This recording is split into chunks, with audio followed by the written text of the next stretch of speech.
አሰላሙ አለይኩም ወራህመቱላሂ ወበረካቱሁ። ሰላም ጤና ይስጥልኝ። ውድና የተከበራችሁ የቻናሌ ቤተሰቦች እንደምን አላችሁ? አለሁ አልሐምዱሊላህ። እንዲሁም ክርስቲያን ወገኖቼ ሰላም ብያለሁ። በያላችሁበት ሰላማችሁ በስቶ ይትረፍ። ለዚህ ቻናል አዲስ የሆናችሁ ሰብስክራይብ እያደረጋችሁ ቤተሰብ ሆኑ። እንዲሁም ነባሮቹ ሼር ላይክ እያደረጋችሁ አበረታቱኝ። ሼር ላይክ ለምታደርጉትም ምስጋና ከልብ ነው። ዛሬ በአዲስ ርዕስና በአዲስ ቪዲዮ ተመልሼ መጥቻለሁ። እስከ ቪዲዮ ፍጻሜ ድረስ አብራችሁ ትሆኑ ዘንድ በአክብሮት ጋበዝኳችሁ።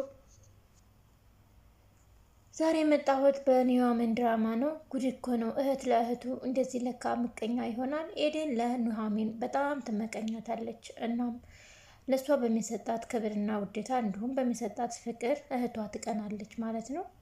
በጣም ገራሚ ነው። አብራችሁን ከቆያችሁ እስከ መጨረሻው ያለውን ነገር አብረን የምናየው ይሆናል። ኤደን በተኛችበት እህቷ ኑሃሚን መታ እንደ አንቺ ተኝተሻል? እንዳሁንም አትነሽም እንዴ? ስራ አትሄጂም እንዴ? ብላ ስትቀሰቅሳት ምን ሆነሽ ነው? የሚያምር እና ምርጥ ህልም እያየሁ ነበረ ቀሰቀሽኝ ብላ እህቷ ላይ ጮኸችባት። ኑሃሚን እኔ የምልሽ ምን ሆነሽ ነው? ስራ አትሄጂም እንዴ? ምን ትሰሪያለሽ? የዚህ ሰዓት ድረስ ለምን ትተኛለሽ? ብላ ስትጠይቃት በድጋሜ እኔ እኮ ማታ ሳልነግርሽ ቀርቼ ነው እንጂ ማታ እኮ ወይዘሮ ዝናሽን አገኘቻት ነበረ። እናም ወደ ስራዋ እንዲመለስ ጠየቀችኝ አለች። ሲላች ሴትዮ ምን አስባ ነው ከኛ ቤተሰብ አርቃለች? ያሰበችው ተንኮል ቢኖር ነው። እኔንም እኮ ትላንትና አገኝታኝ አውርታኝ ነበረ። እንደውም ይባስ ብሎ ለልጅ ሚስት ትሆኛለሽ፣ የቤቴ ምራት መሆን ያለብሽ አንቺ ነሽ አለችኝ አለች። ጭራሽ እስከዚህ ድረስ ደርሰሻል? የቤቴ ምራት እንዴት ዳግምን ትወጂዋለሽ ማለት ነው አለቻት። አንቺ ደግሞ ስለ ዳግም ለምን ታወሪያለሽ? ዳግም የነሱ ልጅ አይደለም ስትላት የጓደኛ ልጅም ያው ልጅ ነው ብዬ ነው አለች እህቷ አይደንም። ኑሃሚንም እኔ ያልኩት ናሆምን ነው። ናሆምን አግብተሽ ኤምራንን ታርቂያታለሽ። ስለዚህ አንቺ ነሽ የቤት ምራት የምትሆኚው አለችኝ ስትላት እና ምን ችግር አለ? ሁለተኛ እድል ሊሰጥሽ ይችላል። እንደውም ይህን ያገኘሽውን እድል ባትገፊው አሪፍ ነው አለቻት እህቷን። በዚህ ሰዓት እንግዲህ ኑሃሚን እኔ አማራጭ አይደለሁም፣ ስለዚህ መጀመሪያ ከቤቱ አባራኝ ነበር፣ አሁን ሁለተኛ እንደ አማራጭ ወደ እኔ ስትመጣ ዝም ብዬ የምቀበል ሞኝ አይደለሁም፣ ምንሽ ሞኝ ነው አለቻትና ይልቁንስ ተነሽና ስራ ግቢ ብላት ስትሄድ ምን ነው ወይዘሮ ዝናሽ እንኳን ለልጃቸው አይደለም ለዘበኛቸው እንኳን ቢድሩኝ ምን አለ? ግን ለነገሩ ምናልባት ኑሃሚንንም ልትጎዳት ይሆናል እንደዚህ ለስለስ ብላ ቀርባ፣ ምን ይታወቃል? ምናልባት አደረገውና በጎዳቻት አለኝ። በጣም ከባድ ነው። እንዴት እህት ለእህቱ በዚህ ልክ ክፋትን ይመኛል? እህት ለእህቱ መከታ መሆን ሲገባው ግን ጉዳት በደረሰባት ብላ ተመኘችባት። ወይዘሮ ዝናሽ ለዳግም ደጋግማ ብትደውልም ዳግም ግን በጣም ተናዶ ስለነበረ ወንድሙ ስለደበደበው ከቤታቸው ወጥቶ ርቆ ሄዶ ቤትም አላደረም ነበር። በጣም ተናዷል። እናም የእናቱን ስልክ መመለስ አልቻለም። እናቴ አትደውይ፣ እንደዛ ልጅሽ ቅጥቅጥ ሲያደርገኝ ተው ልጄ ነው ማለት አልቻልሽም። ስለዚህ አሁን እኔን ፍለጋሽን አቁም እያለ ለራሱ ብቻውን እያወራ ነበር። እናትየዋን በጭንቀት ተውጣ ወይኔ ልጅ ምን ሆነ ይሆን? የት ሆነ ይሆን? ለምንድን ነው ስልክ የማታነሳው? እያለች ወገቧን ይዛ ትንጎራደዳለች። ኤምራንና ናሆም ምግብ እየበሉ ሳለ እኔ መብላት አልቻልኩም እያመመኝ ነው አለችው ኤምራን። ናሆምም በቃ ከአሁን በኋላ ብቻሽን መሆን የለብሽም፣ ሽማግሌም ልላክብልሽ? አሁን አያስፈልግም፣ ቤተሰቦችህ ሳይፈቅዱ አልሽኝ። አሁን እንግዲህ ብቻሽን እንዴት ነው የምትሆኘው? እንደዚህ ምግብ እንኳን መብላት እያቃተሽ እርግዝናሽ እየከበደ ነው የሚመጣው አላት።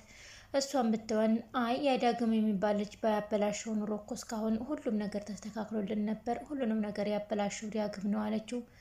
እንጃ ልጁ የሆነ ቀውስ ነገር ነው፣ ዛሬ ቤት እንኳን አላደረም አለ።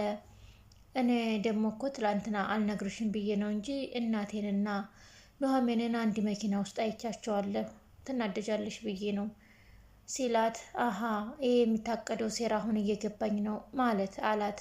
እናትህ እኮ አንቺን አስወግድሻለሁ የማደርገውን አታውቂም ብላ ዝታብኝ ነበር ብላ ለናሆም ስትነግረው፣ ምን ማለት ነው ይሄ ደግሞ አለ። ናሆምም ግራ ገብቶታል። እናትህ ኑሃሚንን ወደ አንተ ማቅረብ ትፈልጋለች። ስለዚህ ወደ አንተ እሷን አቅርባ እኔን ማራቅ፣ በእሷ መጉዳት ትፈልጋለች። እንደዛ ነው እቅዱ አለችው። ምን ማለትሽ ነው? እንዴት እንደዛ አሰብሽ? እንዴትስ እንደዚህ መጣልሽ? ብሎ ሲጠይቃት እኔ ኤምራን እኮ የሚታሰበው ሁሉ አውቃለሁ፣ የሚታቀደው ሁሉ ይገባኛል አለች። ወይ ናሆም አንድ ቀን ታስለቅሳለች ይቺ ሴት። እሱ ተው ቢሉት ቢመክሩት ለራሱ ነበረ። ነገር ግን ሊጎዱትና ተፍቅረኛው ሊለያዩት ስለመሰለው ማንንም መስማት አልቻለም። ኤምራን ግን ለሱ ተንኮልን እያሰበችለት ነው። ኑሐሚን ለዳግም ደወለችለትና ዳግም እንዴት ነህ ሰላም ነህ ካለችው በኋላ ለምንድን ነው ወደ ቢሮ የማትመጣው? ቢያንስ እንኳ መተህ ቢሮህን አታየውም? አልናፈቀህም እንዴ ብላ ስትጠይቀው አይ ያልናፈቀኝን ነገር ብትጠይቅኝ አይሻልም ብለሽ ነው? በጣም ነው የናፈቀኝ አላት። እና ለምን አትመጣም መተህ አታየንም ብላ ካወሩ በኋላ መጨረሻ ላይ ልትዘጋው ስትል እናቱ መጣች። ከዛ ዳግም ነው ስትላት አዎ ዳግም ነው አለች። እስኪ አንዴ ላውራው ስልኩን ስጭኝ ብላ ዳግም ወይዘሮ ዝናሽ መታለች ልታወራህ ትፈልጋለች ስትለው ዳግምም እኔ አሁን ማውራት አልችልም ብሎ ጆሮዋ ላይ ዘጋባት። እናትየዋን በጣም አዘነች። ወይኔ ልጄን ምን ማድረግ አለብኝ አሁን እንዴት ብዬ ነው ማለቴ ዳግም አለች። ልጅ ወይዘሮ ዝናሽ እንደዚህ እኔ ጋ ማስመሰል የለብሽም እኮ ዳግም ያንቺ ልጅ መሆኑን በደንብ አውቃለሁ። ስለዚህ ምን ሆኖ ነው ለምንስ ውጭ አደረ ብላ ጠየቀቻት። ከናሆሚ ጋር ባለፈው ተጣልተው ነበር፣ በዛ ምክንያት ነው መሰለኝ ይኸው ቤትም አልመጣም ምግብም አልበላም አለች እናትየዋ። ያቺ ኤምራን የምትባል ክፉ ሴት ልጆችን አጣላችብኝ፣ ወንድማማቾችን ለያየቻቸው አለች። ወይዘሮ ዝናሽ በልጆቿ መጣላት ልቧ ተሰብሯል። በጣም ማዝናለች። ዳግም በጣም ያሳዝናል። በጣም የሚያሳዝልኝ ነው። ግን ደግሞ ለሱም ብለሽ ይህንን ብለሽ ተጣሉ ብለሽ ይሄን ለማሳመን ብለሽ ትዳርሽን አደጋ ላይ መጣል ስላልነበረብሽ ነው ዝም ያልሽው። በጣም እረዳሻለሁ ብላ አጽናናቻት። ኑሐሚንም ወይዘሮ ዝናሽም እኔ በህይወት እያለሁ ኤምራን ናሆምን አግብታ እኔ ቤት በጭራሽ አትገባም አለች። ኑሐሚንን ወይዘሮ ዝናሽ ይሄ እልህሽ ግን ጥሩ አይመስለኝም። ምክንያቱም ኤምራን ይወዳታል ናሆም ኤምራንን በጣም ይወዳታል። ይህን ነገር እንዴት ነው ማስቀረት የምትችይው? ምናልባትም እሷም ተወዶ ይሆናል፣ ፍቅር ይኖርባት ይሆናል። እንዴት መነጣጠል ትችያለሽ? አለቻት። ኑሐሚን አንድ ጥያቄ ብቻ ልጠይቅሽ አለቻት። ጠይቅኝ፣ ምን ችግር አለሁ? የምችለው ከሆነ መልስልሻለሁ ስትላት የምጠይቅሽ ጥያቄ ቀላል ጥያቄ አይደለም፣ የምፈልገውም እውነቱን ብቻ እንድትመልሽልኝ ነው ብላ ስትነግራት እንዳታስጨንቂኝ ጠይቂኝ፣ በቃ የምችለው ነገር ከሆነ መልስልሻለሁ ስትል ልጅን ታፈቅረዋለሽ አታፈቅሪውም? እውነተኛ መልስ ብቻ ነው ካንቺ የምፈልገው አለቻት። ወይዘሮ ዝናሽም ልጄ አልገባኝም ወይዘሮ ዝናሽ ስለ የትኛው ልጅሽ ነው የምታወሪው? ማለቴ ሁለቱም ልጆችሽ ናቸው፣ ስለዚህ ስለ የትኛው ነው የምታወሪው ብላ ስትጠይቃት እያወራሁሽ ያለሁ ስለ ናሆም ነው አለቻት እናትየዋም። ስለዚህ ታፈቅሪዋለሽ አታፈቅሪውም? አንድ እውነተኛ መልስ እፈልጋለሁ ብላ ወይዘሮ ዝናሽ አፋጣ ያዘቻት። እንዴት ነው አሁን? ናሆም እኮ የልጅ አባት ሊሆን ነው። ስለዚህ አሁን የልጅ አባት መሆን እየተጠባበቀ ያለን ሰው እንዴት ነው ላፈቅረው የምችለው? በማለት መለሰችላት። ያቺ ላይ ለናሆም ሚስት እንደማትሆን ታውቂያለሽ። እባክሽን ተረጅኝ። ስለዚህ ልጁን ደግሞ ያረገዘችው ሆን ብላ ናሆምን ለማጥመድ ብላ ነው። ስለዚህ ለሱ ሚስት በጭራሽ አትሆነውም በማለት እናትየዋ ስትነግራት ኑሐሚንም እሱ የራሱ ምርጫ ነው፣ ስለዚህ ኤምራንን መርጦ ከእሷ ጋር ሆኖ ልጅ ሊወልድ ነው፣ እሱን መውደድም ማፍቀርም አልችልም አለች።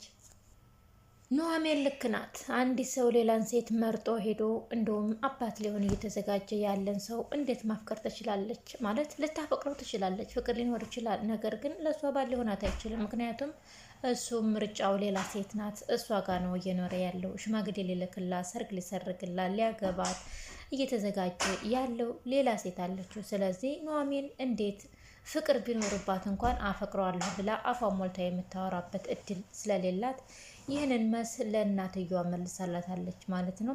በቀጣይስ እንዴት ይሆን? ኤምራንና ናሆም ይጋቡ ይሆን? የእውነት ሚስጥሯ ወጥቶባት ይለያዩ ይሆን? በቀጣይ ቪዲዮ አብረን የምናየው ይሆናል። ከመጨረሻው አብራችሁኝ ስለሆናችሁ ከልብ አመሰግናለሁ። ፕሊዝ ቻናሌን ታያችሁት ቪዲዮ የተደረሳችሁ ሰብስክራይብ ሳታደርጉኝ አትለፉኝ። ወዳችኋለሁ፣ አከብራችኋለሁ። ባይ ባይ።